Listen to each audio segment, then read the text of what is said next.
بسم الله الرحمن الرحيم. اللهم صل وسلم وبارك على سيدنا محمد وعلى آل سيدنا محمد.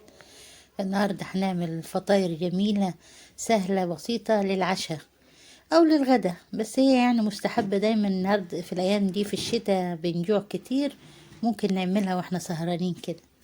شوية عصاج، معلقتين عصاج عندي زايدين في البيت ولا حاجة ركناهم، وشوية ميكس جبن كده، شيدر على رومي على شوية جبن، ونشكل بها فطاير.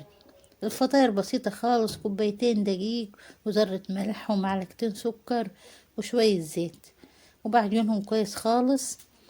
بتبقى العجينة بتاعتهم حلوة يعني، ولا طرية ولا ناشفة، بتبقى عجينة حلوة كده. هنا زي ما انتوا شايفين عملت المقادير على بعضها وبدأت أعجن فيها. وطبعا زي ما اتعودنا احنا دايما بنحب نعجن على الرخامة بتاعتنا، ونبدأ عادي بننهي العجينة في الآخر لما بنحطها على الرخامة وناخد وندي فيها كده شوية. وآخر حاجة بنضيفها اهو زي ما احنا شايفين معلقتين زيت، بنشربهم للعجينة ونخلص العجينة بيهم ونخلص ايدينا منيها. زي ما احنا شايفين عجينتها طرية حلوة ما شاء الله.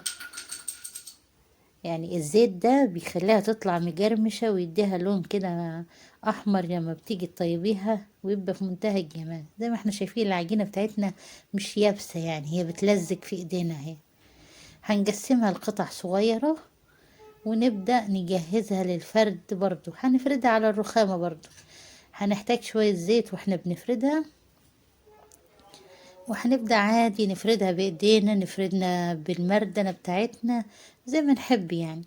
وبنعملها بالحجم اللي يناسبنا، هو طبعا الحجم الكويس زي ما احنا شايفينها كده يعني. نعملها قطعة، يعني القطعة تبقى الواحد يعرف يمسك زي كأني سندوتش في ايدينا واحنا بناكله. زي ما احنا شايفين اهو هنفرد فيها، هنخفها يعني خالص بالمردنة. زي ما احنا شايفين العجينة انها طرية بتتفرد بسهولة.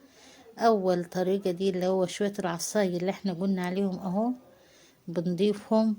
احنا ممكن نعمل الفطيرة على شكل سندوتش كده اسطواني، او نعملها دايرة ونبدأ نقسمها قطع.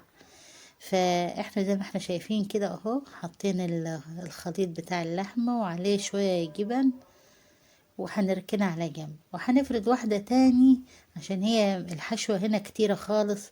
هفرد واحدة تاني وابدأ احط الجزء اللي هي حشيتها دي في قلبها كده، وابدأ اقفل عليها تاني. وطبعا بعد ما بعمل كده بسيبها شوية برضو بركنها على جنب، وابدأ بعدين بعد شوية كده افردها قبل ما ابدأ اسويها. انا زي ما انتم شايفين كده هقفل عليها كويس عشان الحشوة من جوه ما تطلعش وتتحرك. وهترك يعني هسيبها على جنب كده. وادي الشكل التاني اللي انا هعمله اللي هو زي الساندوتش. بفرد برضو العجينة ما شاء الله بتاعتنا هي طرية خالص وحلوة. ادي برضو بضيف شوية من العصاج بتاعي اللي هو اللحمة، واضيف عليه برضو جزء من الجبن،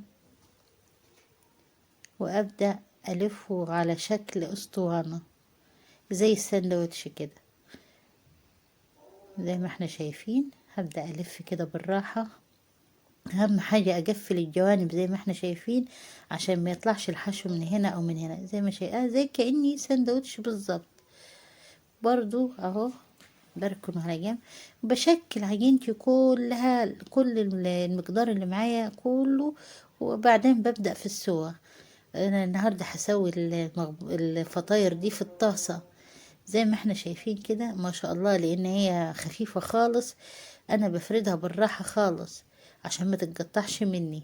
وزي ما احنا شايفين طول ما هي بتعمل لي زي الهوا كده تعرف ان العجينة هشة وخفيفة. يا اما تيجي تاكليها بتلاقي قطمة الحشو حاسة بيها ببقك مش عجين. ادي طاسة عندي بدهنها كويس بالزيت، وابدأ احط الفطيرة في الطاسة وبخلي النار متوسطة كده. وابدأ زي ما احنا شايفين كده ادوس عليها كل ما انا كده بوسح فيها في الطاسة، لان هي هتنتفخ. بقلبها على الناحيتين واسويها على نار هادية زي ما احنا شايفين كده. كل شوية اقلب، وادي زي ما احنا شكلها في منتهى الجمال والله، وجبة شهية وممتعة. وما تنسوناش في الشير واللايك لقناة نانو ماميت عشان ننزل لكم كل جديد.